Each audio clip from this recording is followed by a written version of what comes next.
sincerely want to say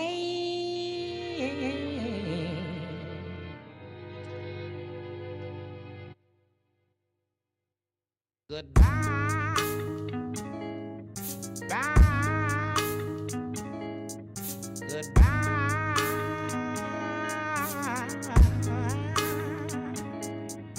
Goodbye.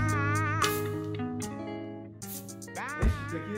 Ouais, Pleurote. Tu veux pas qu'on travaille sur l'agriculture urbaine? Ça a l'air super sympa. Mais c'est quoi ça? Mais tu sais, c'est faire des potagers en ville. Cultiver ses fruits et ses légumes en ville, par exemple sur le toit d'un immeuble ou sur un balcon. Mais tu peux aussi faire ça en périphérie d'une ville, comme Paris par exemple. Mais c'est quoi le rapport avec le développement durable? Bah, déjà, on va limiter la pollution parce qu'on va essayer de travailler avec des produits complètement naturels, avec le moins de pesticides possible.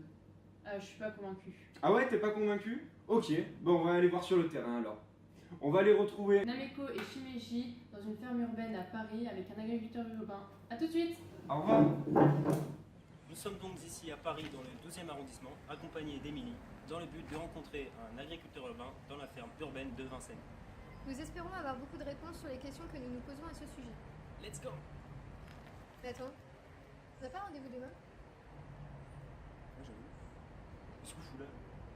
Bah, je sais pas. On est bien là? Ouais, j'avoue. Comment vous choisissez le type de légumes que vous produisez? Alors on produit des légumes, pas de fruits, et on va produire, et on commence déjà, et on va le faire encore plus, des champignons. Alors des champignons exotiques, différents champignons qu'on n'a pas forcément l'habitude de trouver. Nous là on fait du shiitake. On a fait de la pleurote aussi qui poussait sur du marc de café. Mais aussi plein d'autres légumes. Tout ça c'était plein de courgettes. Là on a des betteraves, on a des blettes.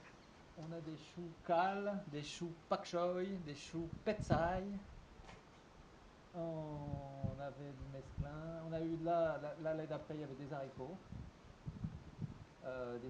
verts, des petits haricots verts et des haricots verts à rames qui montent, qui grimpent et qui font des haricots verts plats. Comment produisez-vous? Est-ce que vous faites ça manuellement ou avec des engrais? Alors on fait ça manuellement justement et c'est même une technique de maraîchage un peu nouvelle. Et le fait de ne pas utiliser toutes ces machines agricoles nous permet d'être beaucoup plus dense, c'est-à-dire de produire beaucoup plus de légumes au mètre carré. Donc c'est intéressant pour nous qui avons un petit jardin et c'est intéressant même en règle générale pour le maraîchage urbain parce que les surfaces sont plus difficiles à trouver. Quel lien vous faites avec justement le développement durable? Ah ben nous on est à fond dans cette optique-là. On fait de la récupération des matières organiques de la ville. Donc pour faire notre compost aussi on récupère des invendus du marché, mais aussi des tontes, des fumiers, des centres équestres. Donc déjà on a cette dimension de récupérer de la matière qui devrait être de la poubelle, qui devrait peut-être aller en usine d'incinération, enfin en tout cas pour tout ce qui est invendu de marché, ça part avec les cagettes et les polystyrènes en usine d'incinération. Et moi je trouve que c'est affreux d'envoyer de la matière organique en incinération. Donc, t'as compris le lien entre développement durable et agriculture urbaine? Oui, c'est bien en plus parce qu'il respecte l'environnement car il n'utilise pas de pesticides ni de machines. Ouais, et ça crée du lien social aussi, oublie pas. Et en plus, ça relance l'économie par la création d'emplois. Par contre, je me demande comment ils vont faire quand il n'y aura plus de place si cela se développe. Tu connais pas le principe de la ferme verticale? Bah non, c'est quoi? Bah, tu vois un building, Oui, tu vois une ferme, oui. bah en fait c'est un mélange des deux.